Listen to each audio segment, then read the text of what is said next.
যদি আগামী 16ই ডিসেম্বর এটা অফ হয়ে যায় তাইলে আমরা এই যে 20,000 ব্যবসায়ী কি বলে 20 লক্ষ কর্মী আমরা যে বেকার হয়ে যাব, আমাদের পরিবারগুলা কি করবে? আমাদের যেমন সেক্রেটারি সাহেব পিয়াস, উনি অত্যন্ত একজন মেধাবী এবং ভালো ব্যবসায়ী, তার বিরুদ্ধে কখনো একটা মামলা হয় নাই, তার বিরুদ্ধে কখনো তার কোনো ইলিগেশন নাই। সেই আমাদের সেক্রেটারি সাহেবকে কেন 3টা বাজে অ্যারেস্ট হইল?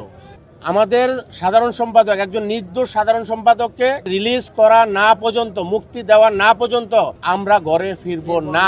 গত 29 তারিখ আপনার বিটিআরসি একটা সিস্টেম চালু করছে, NERI সিস্টেম। এই সিস্টেমের মধ্যে যেমন আপনার আমরা যে মোবাইল বিজনেসটা করি, আগামী 16ই ডিসেম্বর তারা বাংলাদেশে যত লাগেজ মোবাইল আসবে এটা বাংলাদেশে আর সচল হবে না 16ই ডিসেম্বরের পরে। তো এটার জন্য প্রবলেমটা কি হবে?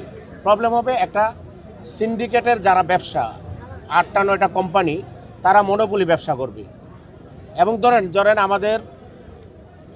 আমাদেরকে যে অফ করাচ্ছে এই ব্যবসা থেকে, আমাদেরকে যে বিতাড়িত করছে, আমাদের দাবি হলো যে আমরা একটা সিস্টেমের মধ্যে যেতে চাই। সিস্টেমটা কি? আমরা ট্যাক্স দিতে চাই, আমরা মোবাইল ইনপুট করতে চাই।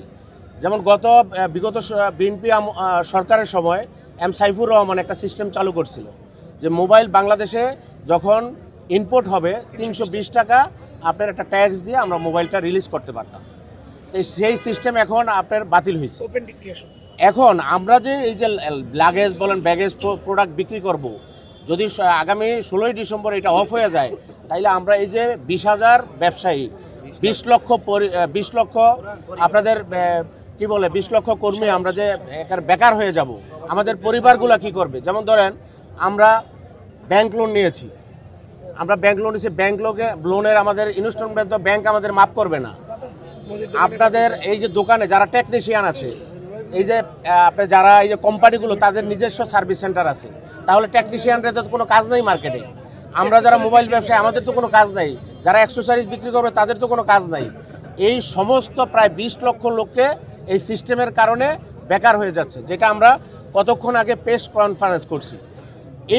এই যে সার্বিক বিষয়গুলো নিয়ে যখন আমরা একটা কনক্লুশনে গিয়ে, আমাদের যেমন সেক্রেটারি সাহেব পিয়াস, উনি অত্যন্ত একজন মেধাবী এবং ভালো ব্যবসায়ী, তার বিরুদ্ধে কখনো একটা মামলা হয় নাই, তার বিরুদ্ধে কখনো তার কোনো ইলিগেশন নাই।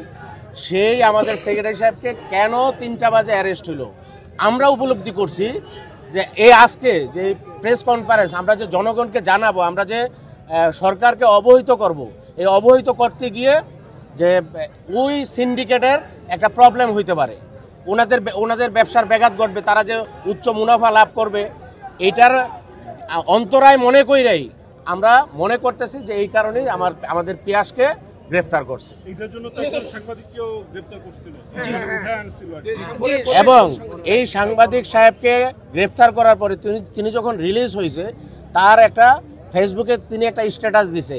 এটা আপনারা যদি পড়েন তাইলে বুঝবেন যে কি কারণে দিছে। তিনি এটা বিশ্লেষণ দিয়ে দিয়েছে এবং অন্যান্য সাংবাদিকরাও এটা ফেসবুক বলেন অন্যান্যভাবে তারা এটার নেতিবাচক এবং ইতিবাচক দিকগুলো তুলে ধরছে।